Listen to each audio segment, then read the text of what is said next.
So I'm really glad you brought this topic up to come and record about here on the show.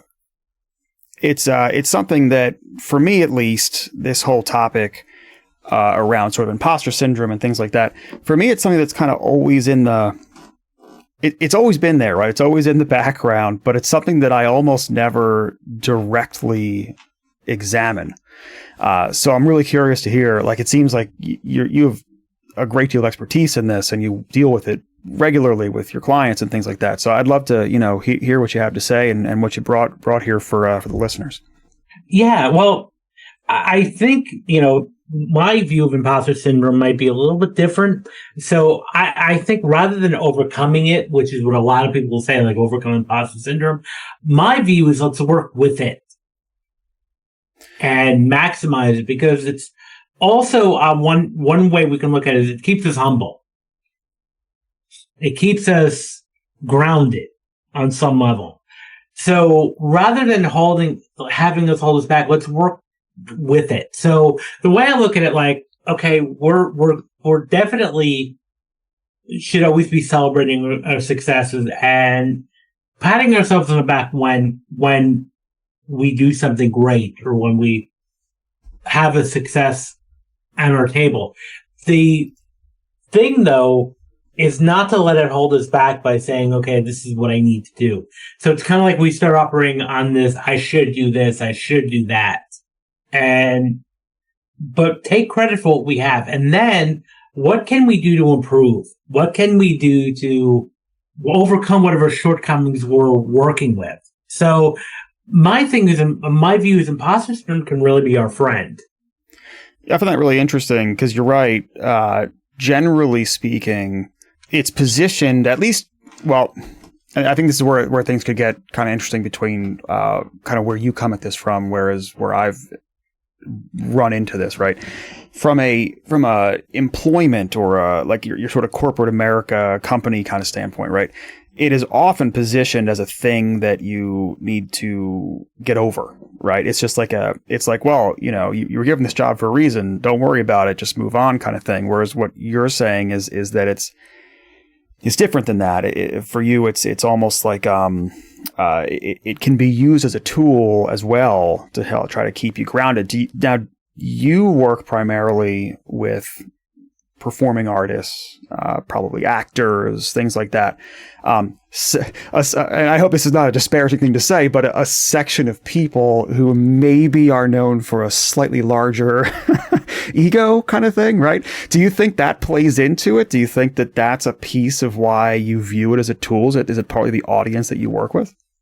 Yeah, I mean, it is kind of known that, there are some egos, because performing artists is kind of you have, in order to be successful, you have to have a little bit of a narcissistic trend or a self-centered center of things.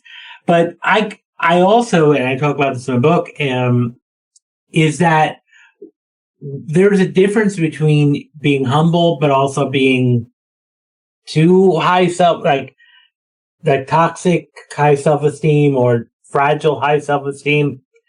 And this is where, like, the ego comes in, where sometimes we can become egotistical, where we're not open to coaching, we're not open to feedback. And when you're at that level where you're just not open to hearing things, it can hold you back, and it can be like a form of self-sabotage right there. Sure. So the other extreme also is you don't. It's one thing to have imposter syndrome to your own deficit. However, it's also not useful to go fully in the other direction either. Absolutely. Yeah, no, and that can totally happen too, where you can certainly go in the opposite direction and then not be open to suggestions, not open to feedback. And unfortunately, that's going to hold you back more so than having what we would call imposter syndrome. Where do you think it intersects with the idea of, you hear a lot, fake it till you make it kind of thing? Mm-hmm. I could see this being both a solution to like sort of overwhelming imposter syndrome, but I can also see it being a cause of that, right? Like, do you see any intersections there, or have you worked at all with that? Well, here's the thing that the principle behind fake it till you make it is great. I don't know if I like the word fake it, because then it kind of means that you're saying it's not real. So one of the things that I often say is act, rather than saying fake it, act as if. So act as if this is already happening. So act as if you already are successful. What are the habits of successful people, in your field or in your niche? So, for example, with actors, what are the traits of a successful actor? A lot of big part of it is mindset. So what can you adapt in a sense from the successful actors? And that is by, working with your mindset to a certain degree. There, you can almost kind of say that that's definitely a part of that, is just acting as if it's happening. It's not rather than fake it till you make it, which is great, by the way, but there's nothing fake about what you're doing. And imposter syndrome is sort of like the notion of, I'm a fraud, I'm going to be found out, and I'm going to lose everything, because people are going to realize that I don't know what I'm talking about. So using that principle as a tool, what you can say is, well, reframe it. Like, okay, well, you do know what you're talking about. You studied this for a while. You've spent time doing this. So you do know that. Now, is there an element or an aspect of something you don't know enough about? Now, what can you do to become knowledgeable on that topic? And so one of the principles that I always adapt by is to have the framework that you're always learning, and you're always learning new things in a sense. So that's where I kind of talk about, the framework of we're always learning, and you'll never stop learning. No matter how much training you have, you're always going to need to learn more. And, even myself, for instance, I have a PhD, which is considered a terminal degree. But there's nothing terminal about my education. That's always going to stay. And so I feel like that's important to notice the distinction. Yeah, absolutely. And I think, I think you hit on a couple things there. One, I really like what you're saying about rewording or reframing, just making the small nuance between calling it faking it, right, as opposed to, well, how about you think of it more in terms of like act as if you're already there. And I agree with you that there's a nuance there. One of them sounds negative, right? The idea of faking anything is not necessarily, at least in the cultural zeitgeist, right? That's not considered a positive thing. Whereas acting as if you have that you're prepared for something is a much more positive spin on that, and probably even that small change there is definitely valuable. The other thing that I think you're saying that's really interesting is this idea of being a lifelong learner, right? And even like hidden in there somewhere, right, is you're saying, PhD is a terminal degree. Right, we term it that as society, but that's not necessarily accurate, right? Like, yes, maybe it is the last degree you obtain, but that doesn't necessarily mean it's the last thing you try to do or achieve or learn or anything else. Well, yeah, and I would definitely say that that's definitely not, that might be the end of your formal education, but that doesn't mean that your life, real life education will always remain constant and grow and evolving really for every day that you're alive.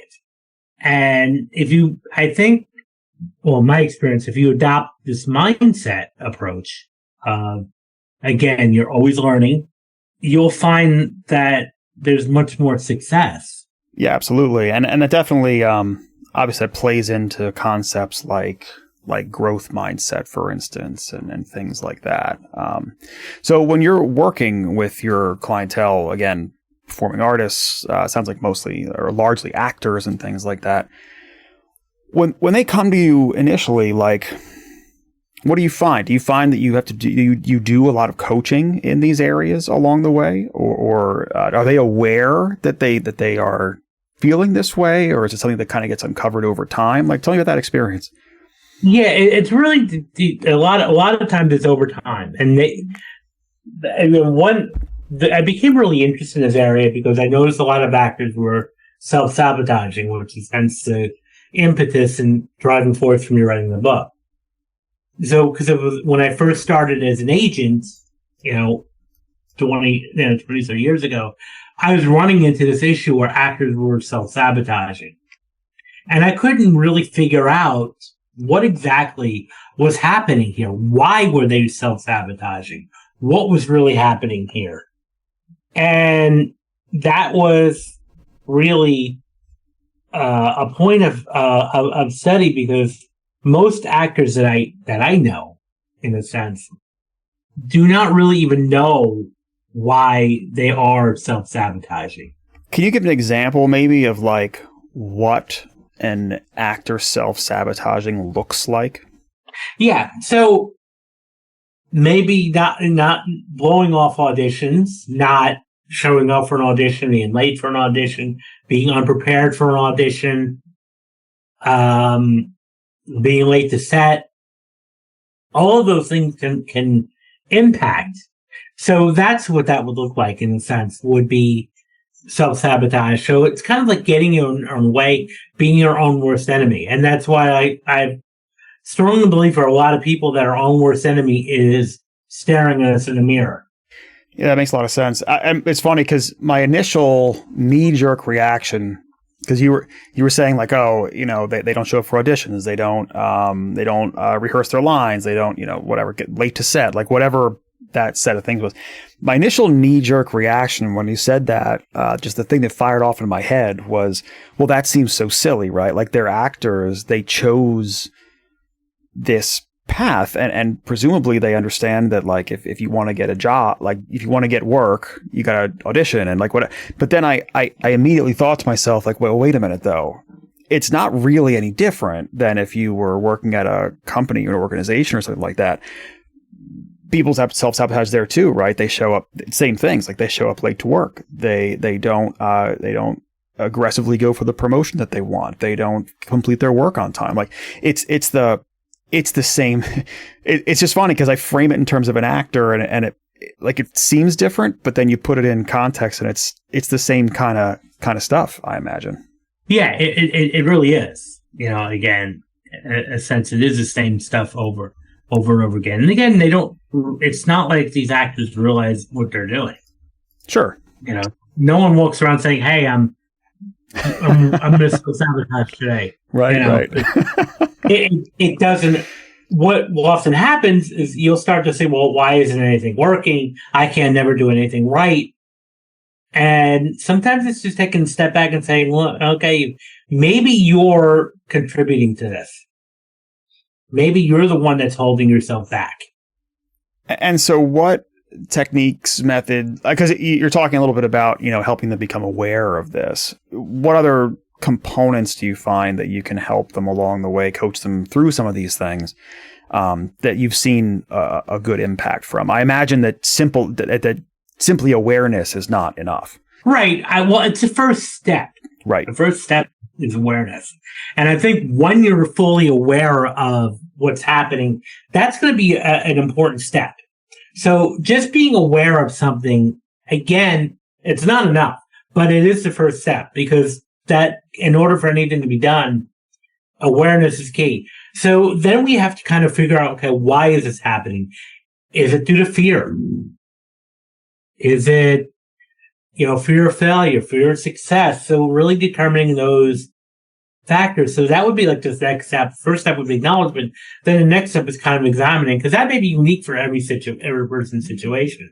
So why is this happening? Now, it can be just something simple, just reworking habits. So becoming more conscientious, for instance, or, maybe becoming less anxiety, because anxiety can actually cause people to self-sabotage. Trauma, having past trauma, and anxiety can cause these fears and these things holding us back. So sometimes it's working through those. Another form of self-sabotage that can apply to really a lot of people, not just actors, is procrastination, which is also kind of rooted into perfectionism too. These are holding you back because very often if you're kind of operating from both perspectives, and I do believe they're highly related, perfectionism and procrastination. Because usually one of the things we procrastinate is because we want things to be perfect.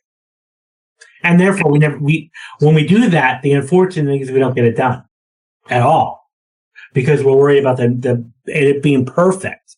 So that can be a form of self-sabotage. So, and very often those are rooted in the trauma as form of response to trauma. So perfectionism and procrastination can really be symptoms of the deeper trauma that might need to be dealt with. And this is where it may require a coach or a therapist, and maybe more of a therapist than a coach. I mean, a coach, it can be helpful, but if it's a complex trauma, you're better off going to a psychotherapist for that help to work through those process and through that trauma, in a sense, in order to really become more effective, in a sense, and more productive. Those are things that you can do. So finding out the root cause of things. Reframing limiting beliefs is important too. So especially for actors, one thing this has been romanticized, and I've talked about this a lot, is the idea of the starving artist. And a lot of times actors will adopt that mindset. I'm a starving artist. I'm a struggling actor. I'm a broke actor. I'm an out of work actor. And now what might be true is at the moment you may not be working. However, when you reframe it in that type of vocabulary, you're making it very important. You're making it kind of like a limiting belief by saying, okay, I'm an out of work actor. Then your subconscious mind is saying, okay, well, that's who you are. It's part of your identity. So even a slight reframe to be you're a working actor, you're a professional actor, you're a thriving actor. And it's very simple, but a very powerful reframe. So that alone can be important. Yeah, that's really interesting. The things that we say, or in this case, because you're right, you do. It's very easy to have a picture in your mind of what the starving actor or the starving artist or like any of those kind of creative fields looks like. And then if you adopt that mindset as a person in that field, it just becomes part of your identity, right? And ultimately, it probably limits you because once you wrap something into your identity, of course, it becomes part of just who you are. And then it's hard to give up, right? Because then let's say you do get a job and now all of a sudden it's like, well, wait a minute. Now I'm somewhere in your brain is like, well, wait a minute. Now I'm not the starving artist anymore, which sounds good to an outside party, but to you yourself in your head somewhere, it's probably incongruent. Of course. And it really makes you, you feel really powerful in that, in a sense. And the thing is with our identity, we don't like change. Now, as human beings, we don't like change. Now, of course, one of the constants of life is change. So, and a lot of times we like to hold on to things, sometimes tightly, and that includes our identity. That really includes our identity in a sense. So that might mean, again, sticking to that I must be a starving artist. Now, of course, consciously, who wants to remain a starving artist? But subconsciously, the idea of changing your identity, because there might be more responsibility now. Your life is going to change when you change your identity. And that can be scary. And what if you fail? Right. And that's always a piece of it too, is like, well, okay, so you get the job, but, or the, whatever it is, the gig. And then what if it goes awry? Would you have been better off? Like somewhere in your brain, you're probably thinking to yourself, well, I would have been better off just not doing this to begin with. Right. And it goes back to perfectionism and like this crazy Venn diagram that's that is all of the factors here. And then, it's like, Or you do get the job, and now you start wondering, am I going to get fired today? Is this going to end today? And so then you start running it through like a loop in your brain, a loop in your mind. It becomes like a repetitive loop where you're like, what's going to happen? I lose a job. And then therefore you're getting in your head, and it's going to take away from your performance, and that can hold you back. Yeah, absolutely. Why don't you tell us who you are, what your background is like, and anything you'd like to promote or anything else, any links that you have, of course, you can pass along, and I'll make sure they're linked in the description. Sure. So, hi everyone. My name is Albert Bramante. I am a talent agent in New York. I represent actors for film, TV, theater, commercial, print, and voiceover. I also have a PhD in psychology. I've been a psychology professor for the past 22 years. And I wrote a book called Rise Above the Script, Confronting Self-Doubt and Mastering Self-Sabotage for Performing Artists, which is available on Amazon and also as an audiobook. So feel free to check it out. And I became very interested in working with actors at a young age. I love being around actors and around creative people. So you can get the book on Amazon. You can find me also on like LinkedIn and Instagram. Or you can go to my website at albertbramante.com. I'd love to connect with you. Absolutely. And I'll make sure, again, I'll have links to your website, your LinkedIn, your Instagram, the book, everything that you bring to the table will be linked in the show notes for people. Listen, I really appreciate you having you on. This was a really interesting conversation. Do you have any closing thoughts or things you think we should say before ending the episode here? I would just say to take action and don't have a to-do list. Put things on your calendar, because a lot of times to-do lists, you start to think of the word someday I'll get to this. And someday is not a day on the calendar. So that couldn't be truer. That's absolutely correct. Listen, again, thank you so much. This was a great conversation, and I picked up the book. I have not gotten a chance to read it yet, but I'm very much looking forward to making my way through it. Well, great. Thank you so much.